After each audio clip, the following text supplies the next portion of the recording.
I wanted to do a kind of a literary arts type magazine back in the 70s, I guess it was. And Kevin Combs, a friend of mine who had been kind of trying to get a press started with me, really came up with the idea for the Almanac. And I think he probably came up with the title for it too, I'm not sure. I came up with the spelling for it, I know that. Why not spell it differently and put a K at the end? And it's a Door County Almanac, but it's not an almanac. And it just looks a lot nicer with that K in there. But it was Kevin, me, and Pat McNamara. Pat went out and sold ads. We figured we'd do ads to support it. Quite a few people got interested in it. There really hadn't been anything like it before that I know of. And it kind of took off, you know, and grew.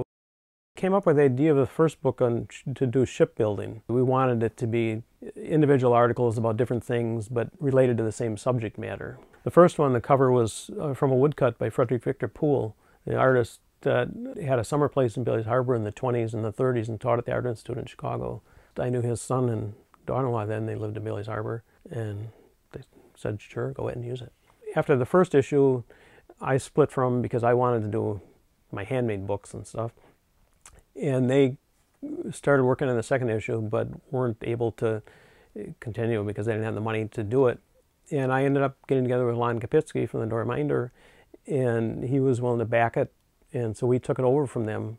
And then I did the entire books myself. Basically, they did the typesetting at the Reminder, and I did all the layout and finding people to write.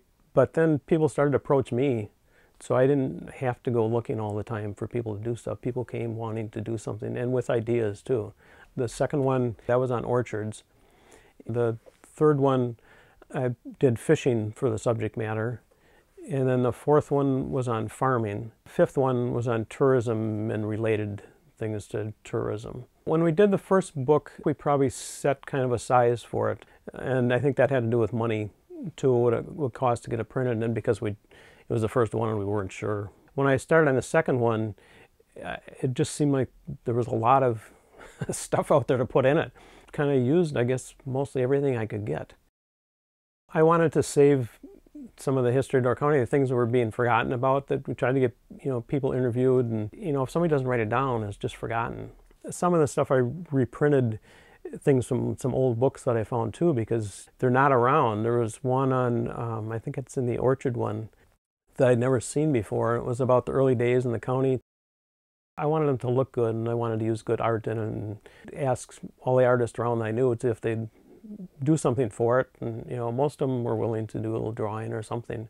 A lot of people did stuff in all the books. There was Conan Bryan Eaton from Washington Island, and he wrote a few articles in the first one on shipping, and he did one on fisheries in the book on fishing. He knew a lot. He knew a lot of history. He had been studying it for a long time and was either in his 80s or 90s then.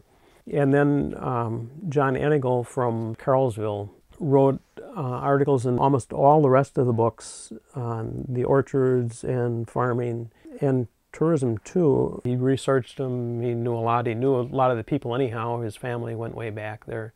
So he liked writing the historical articles and was a big help to the Almanac.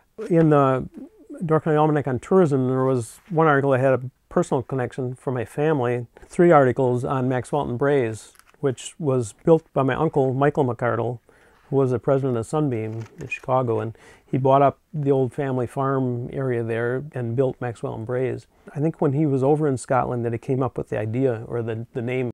Opened in 1929, the first 9 holes. And my mother ran the, they call it the Wee Inn, I think, was the little lunch counter that was in that building that's right along the highway there, I believe. One of the articles in the Tourism Almanac was on the Liberty Park Resort, which is basically gone now. The lodge is still there, but everything else has been torn down. 2 of the cottages were moved to the Sister Bay Historical Society. The Liberty Grove Historical Society got one for up in Ellison Bay too. That was one of the major resorts in Sister Bay at one time. People would take the steamships up here and get off at Razor's Dock and spend the summer at Liberty Park. All the almanacs are still available. We have them down at the Sister Bay Historical Society at the Corner of the Past Museum in the summer when it's open. We have some there for sale. Pastimes Books in Sister Bay sells them. Caxton Books in Ellison Bay sells them. Badger Bibliophile in Egg Harbor Old Orchard Antique Mall, and online. You can search for them and find them, though they're cheaper in Door County.